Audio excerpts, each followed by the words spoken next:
Shwmai, Aaron ydw i. Dwi'n gweithio fel cydlynydd creadigol I Hunaniaeth Cymru. Literature Wales is the national arts company for the development of literature.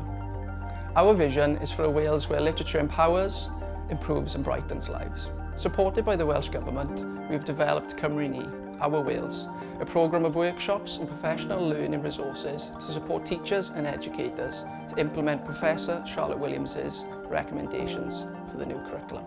The following video will share what Cymru Ni facilitators have learnt during their workshops in schools across Wales. Mae cymdeithas yn hyrwyddo'r syniad dylswn ni fod yn berffaith ac yn gwybod pob peth am bob peth.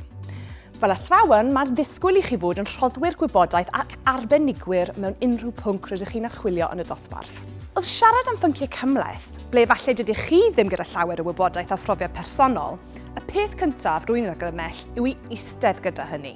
Mae gwybod dim byd neu tipyn bach yn gallu bod yn rhyddhad o'r ffryder ac ansicrwydd o drafod a dysgu pwnc newydd. Mae fod yn agored ac yn onest am hyn gyda'ch hunan a wedyn eich ddisgyblion yn mynd I ddangos dynoliaeth, ostyngeidrwydd a'r ffaith bwysig bod dysgu yn rhywbeth sydd ddim yn gorffen wrth I ni adael yr ysgol. Mae dysgu yn rhywbeth gydol oes, ar gyfer oedolion a bobl ifanc. Mae bod yn agored gyda disgyblion am hyn yn y broses o ddysgu am pynciau newydd yn mynd I allu iddynt fyfyrio am berffeithrwydd eu hunan, adeiladu empathi tuag at ei hun ag eraill.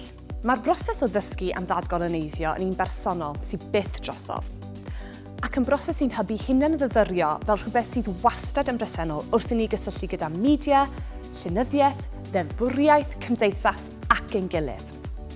Mae'n ofyn I ni cysylltu gyda'n ddynoliaeth mewn ffordd fwy ddwfn. Mae hyn ond yn gallu bod yn peth positif, yn bersonol ac yn broffesiynol. Before you start any lessons to do with race and identity, I would suggest you do some research on critical race theory. It's an academic theory from America that suggests that racism affects every aspect of modern life. And if you go into lessons armed with this theory, you can help students reflect on social inequality in their own lives and compare and contrast. It might also be a good idea to create a classroom contract with the students. You want them to feel comfortable enough to express their own opinions, but you also want to encourage mutual respect, and you want them to think about how they should be treated, because this is quite a heated topic. You may feel nervous about saying the wrong thing, but I would encourage you to just do your research and keep empathy in your mind. For example, when I'm teaching about this kind of thing, I try and centre black voices in lessons about black history.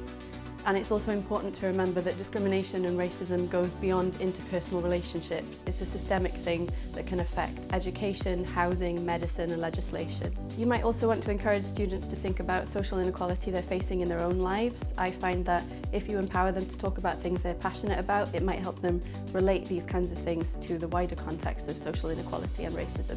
O fewn cyd-destun y dosbarth, dyma cwpl o syniadau sut allech chi ddefnyddio fframau wahanol trwy lenyddiaeth I edrych ar cymeriadau hanesyddol. Os ydych chi'n edrych ar yr ail rhyfel byd enghraifft, beth am edrych arni o safbwynt y menywod neu rhyfelwyr Cymraeg Fwslemaidd? Mae newid ac ymestyn y lens ydych chi'n ddefnyddio I ddysgu hanes yn mynd I rhoi profiad dysgu i'r ddisgyblion sydd ddim yn uniongyrchol o safbwynt wyn. In a Welsh context, it's important to remember that non-white communities in Wales have always existed, and you should try and include that in your teaching. For example, when I was teaching about activism with the poet Claire Potter, we included information about Tryweryn, Merthyr Rising, the Chartist movement and Betty Campbell to show that these topics are interrelated. Os ydych chi'n gorfod astudio danolynyddiaeth am lleoliad neu amser penodol yn hanes, edrychwch am darnau o waith cafodd ei ysgrifennu gan awduron D neu o gefndiroedd byd eang yn yr un lleoliad. Mae'r bersbectif wahanol yma yn mynd I gyfoethogi a ddyfnhau'r broses dysgu. It's important to give context and celebrate the positive as well as teaching about the negative. And you can do this by setting companion texts. For example, if you were studying of mice and men, you might also talk about Langston Hughes and the Harlem Renaissance at the same time. I think this is important because it opens up for discussion among the students.